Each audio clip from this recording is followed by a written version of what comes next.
Olá, graça e paz da parte de nosso Senhor e Salvador Jesus Cristo. Amém? Você está no canal Beit Sefer, Escola Bíblica à Distância. Eu estou muito feliz pela sua audiência e grato a Deus por todos aqueles que nos assistem e nos acompanham. Eu não sei se você já observou, mas uma das características da pedagogia de Jesus é que, ao ensinar, na maioria das vezes, ele utilizava histórias para falar às pessoas. Essas histórias, em sua maioria, eram parábolas. Na verdade, as parábolas usadas por Jesus usavam cenas cotidianas, conhecidas pelo povo, para explicar verdades espirituais. Uma parábola, no grego, uma comparação, nada mais é do que uma exposição de uma verdade espiritual, de uma lei ou de um princípio pertencente ao reino de Deus. Por meio de descrição ou narrativa dos fatos, abrangia o reino natural ou experiências humanas, apresentadas de tal maneira que iluminava verdades do reino espiritual. Um aspecto importante a ser destacado quanto a essa realidade, ou seja, as parábolas, é nos perguntar por que Jesus usava este método? Qual era a sua finalidade? A singularidade da parábola consistia em revelar a verdade aos espirituais e, ao mesmo tempo, ocultá-las aos incrédulos. Você pode ver isso em Mateus capítulo 13, versículo 11. Este método de ensino obrigava os ouvintes a pensar e a meditar sobre o assunto. Ele também ocultava a verdade a quem era muito obstinado ou não dava ouvidos para entender o seu ensino. Desta forma, cumpria-se o que diz o profeta Isaías em seu livro, no capítulo 6, versículo 9 e 10, quando diz: Então disse ele, vai e dize a este povo, ouvis de fato e não entendeis, e vedes e em verdade não percebeis. Engorda o coração deste povo e endurece-lhes os ouvidos, e fecha-lhes os olhos. Não venha ele a ver com os seus olhos, e a ouvir com seus ouvidos, e a entender com o seu coração, e a converter-se, e a ser sarado. Cabe destacar, porém, que a maioria das parábolas de Jesus proferiu tem um ponto central, pelo qual devemos ser cuidadosos em não ir além do que o mestre queria de fato ensinar. Vamos ler a Bíblia em Marcos capítulo 4, versículo 3 ao 9. Ouçam, o semeador saiu a semear. Enquanto lançava a semente, parte dela caiu à beira do caminho, e as aves vieram e a comeram. Parte dela caiu em terreno pedregoso, onde não havia muita terra, e logo brotou, porque a terra não era profunda. Mas quando saiu o sol, as plantas se queimaram e secaram, porque não tinha raiz. Outra parte caiu entre espinhos, que cresceram e sufocaram as plantas, de forma que ela não deu fruto. Outra ainda caiu em boa terra, germinou, cresceu e deu boa colheita, a 30, 60 e até 100 por um. A seguir, Jesus acrescentou: aquele que tem ouvidos para ouvir, ouça.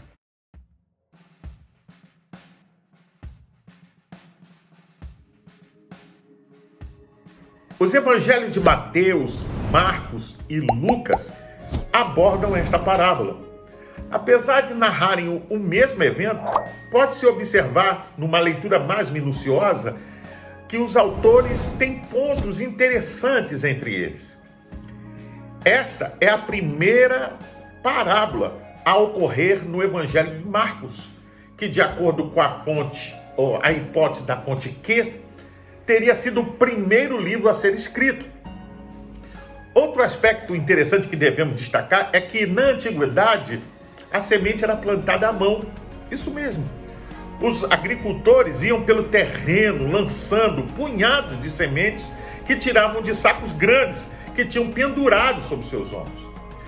As pequenas mudas ou sementes não cresciam na ordem que crescem nos dias atuais, graças à maquinaria que se usa para plantar. Por melhor que fossem os agricultores, não podiam evitar que parte das sementes caíssem no caminho, outras entre pedras, espinhos e outras que fossem até arrastadas pelo vento. De fato, eles lançavam sementes em grande quantidade, em abundância, e esperavam que grande parte dessa semente caísse em boa terra, assegurando assim uma boa colheita.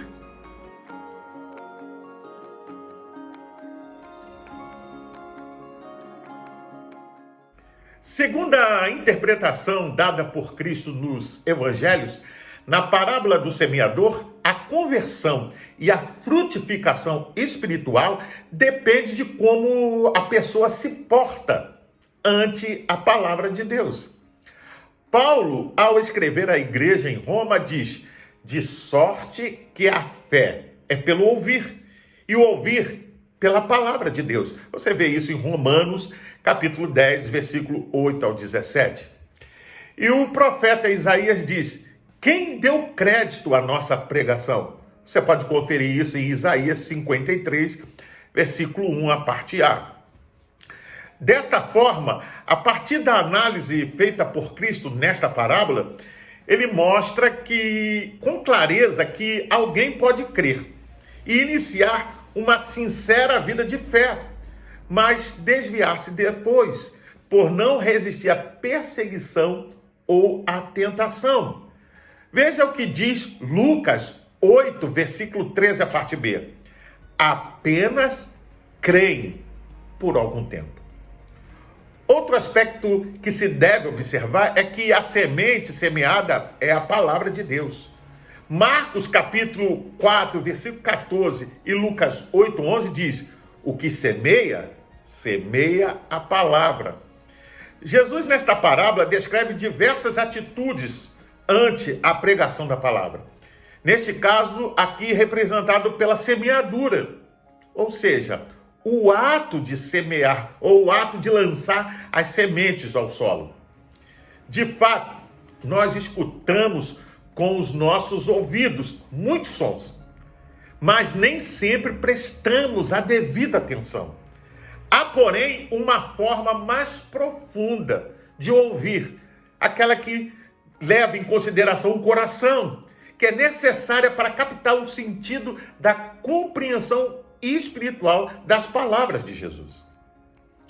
Basta observar que, enquanto algumas pessoas na multidão procuravam alguma evidência contra ele, e isso era uma grande realidade, haviam diversos inimigos, alguns buscavam benefícios como cura, alimento e outros objetivos. Mas outros, na realidade, queriam aprender, queriam crescer com os ensinos de Jesus.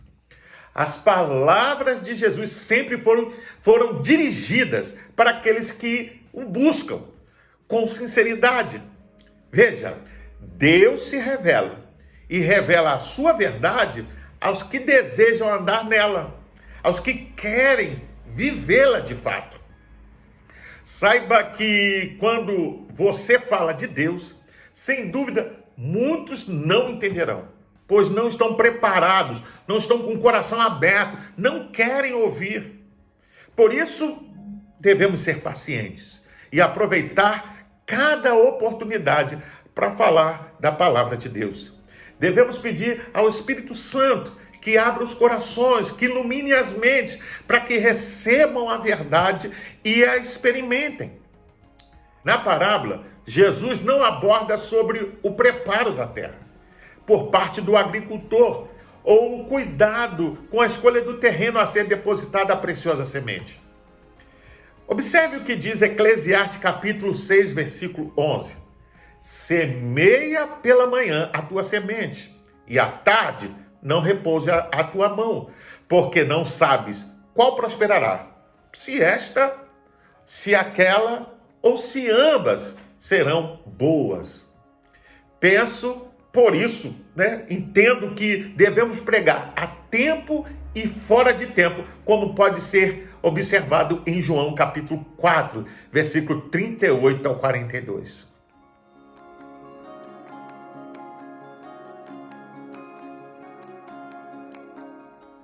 Os discípulos ficaram impressionados pelas diferentes reações das pessoas, pela forma como Jesus se reportou ao povo. Porque muitos ouviram a mensagem proferida por ele naquele dia e saíram sem entender nada. Os discípulos, ao questionarem Jesus por falar ao povo através das parábolas, recebem a sua explicação. Olha o que diz Mateus capítulo 13, versículo 10 a 11. Porque a vós é dado conhecer os mistérios do reino dos céus, mas a eles não lhes é dado. Observe o privilégio que eu e você temos de não só ouvir, mas compreender as palavras, entender a Bíblia, entender os ensinos das Escrituras. Jesus, ao responder à indagação dos discípulos, mostra-lhe também os diversos tipos de pessoas e as reações ante ao Evangelho, ou seja, as boas novas. Neste texto, destaca-se 4 classes que demonstram 4 maneiras diferentes em que as pessoas reagem à palavra de Deus. Os 4 tipos do terreno representam as diferentes respostas que podemos obter ao anunciar a mensagem de Deus. Na verdade, algumas pessoas estão endurecidas, outras são superficiais demais, outras têm preocupações que os distraem e alguns são receptíveis. E eu quero então observar cada uma delas. Vamos lá? O primeiro grupo pode ser observado no versículo 4 e 15. É aquele que está à beira do caminho. São aqueles que ouvem, mas não entendem, seja por algum motivo, má vontade, incredulidade, desprezo, desdém com a palavra. São os do caminho. Nele estavam inseridos muitos líderes religiosos na época de Jesus, porque não só negavam, mas também não acreditavam na mensagem de Deus. O segundo grupo, que está no verso 5 e verso 16, são aqueles que caem em terreno pedregoso. São aqueles que recebem com alegria, mas por não terem raiz e com a chegada da perseguição por causa da palavra, se desviam.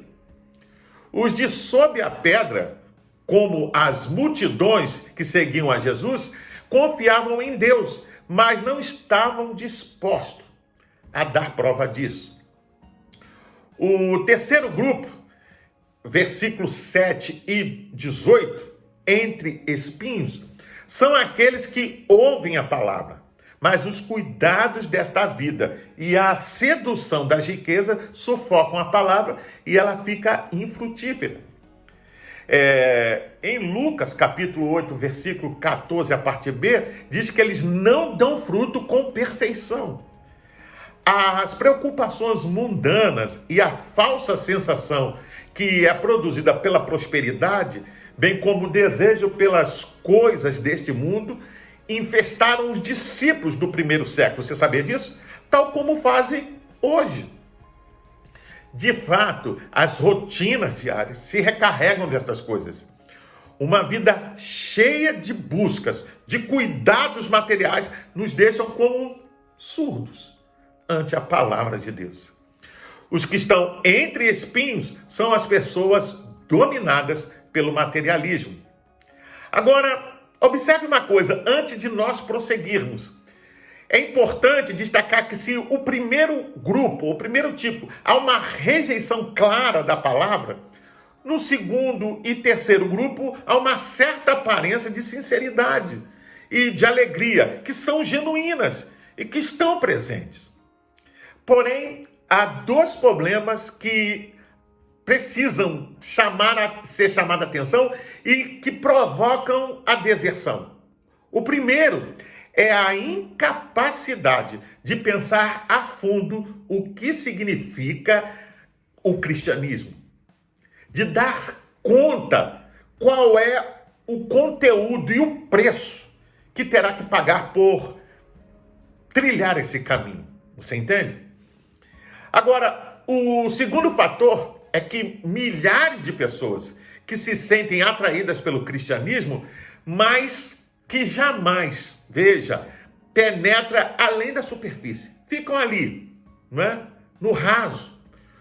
O concreto é que o cristianismo, veja, é uma questão de tudo ou nada. O homem só está seguro quando se entrega por completo a Cristo. Agora, o quarto grupo, que pode ser observado no verso 8 e no verso 20, é aqueles que caem em boa terra. São aqueles que ouvem e creem na palavra.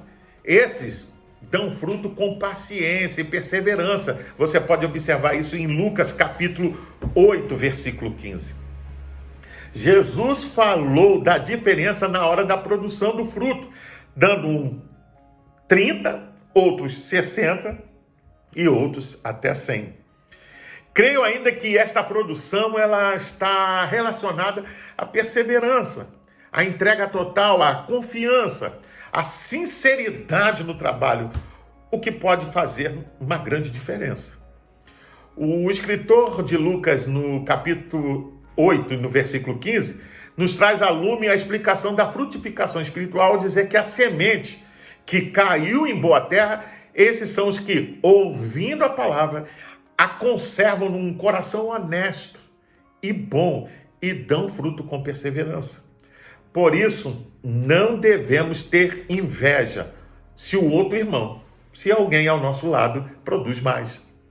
Os de boa terra, em contraste aos outros grupos, seguem sem ter em conta o custo, ou seja, dão a vida, se envolvem profundamente com o evangelho e produzem, com perseverança para que a palavra de Deus possa ser multiplicada e alcançar milhares e milhares de pessoas.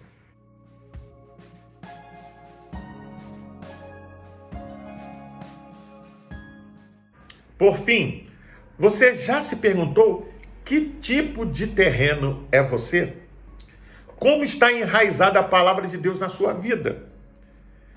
Veja, Jesus nesta parábola nos mostra que existem alguns inimigos da palavra, tais como Satanás, ou seja, o adversário, que é opositor à obra de Deus.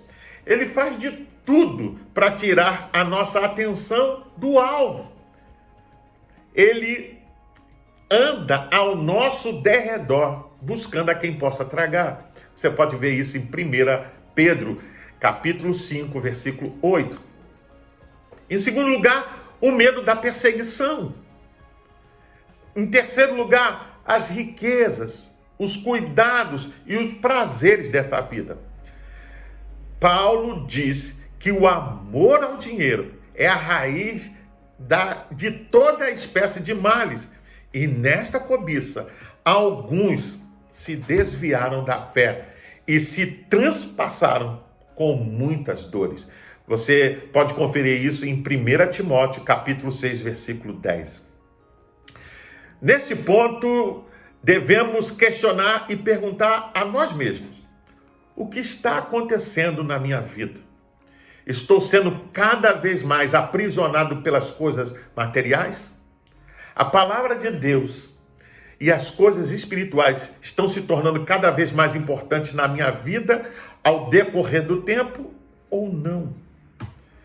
Eu encerro citando a parábola da vinha que está em Isaías, capítulo 5, versículo 1 ao 7, onde nos mostra que o Senhor da vinha, que é o dono da vinha, já fez tudo o que podia para que produzíssemos frutos bons.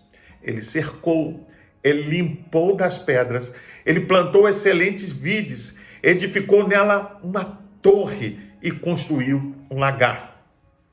Mas saiba de uma coisa, que o Senhor, o dono da vinha, ele espera que a nossa produção seja excelente para a sua glória. Da mesma forma, o Evangelho de João nos deixou relatar das próprias palavras de Jesus, que ao dar as últimas instruções aos discípulos, ele fala da comunhão íntima para produzir frutos, ao dizer: eu sou a videira e meu pai é o lavrador. Toda a vara em mim que dá fruto, atira e limpa aquela que dá fruto, para que dê mais fruto. Você pode conferir isso em João, capítulo 15, versículo 1 a 2. Ou seja, amados, Deus espera que nós sejamos abençoados, que nós tenhamos uma vida frutífera, porque Ele já fez tudo o que era possível e era necessário para que pudéssemos frutificar em abundância. Pois bem, eu sou o pastor Carlos Guerra e você está no canal Beit Sefer, Escola Bíblica à Distância. Eu gostaria de deixar uma palavra de recomendação àqueles que participam do canal e ainda não frequentam uma igreja evangélica. Procure uma igreja batista perto da sua casa e faça uma visita. Você será bem recebido. Caso não tenha, procure uma igreja evangélica que esteja comprometida com a pregação genuína da palavra de Deus. Para se inscrever, é rápido, é fácil. Basta clicar aqui embaixo. Dá um gostei, faça um comentário sobre essa reflexão. Deixe a sua opinião. Acione também o sininho para receber as futuras notificações. E compartilhe com seus contatos, nas suas redes sociais, para que mais e mais pessoas possam ter acesso a esta palavra. Vem conosco, fique na paz. Até o próximo encontro. Deus te abençoe.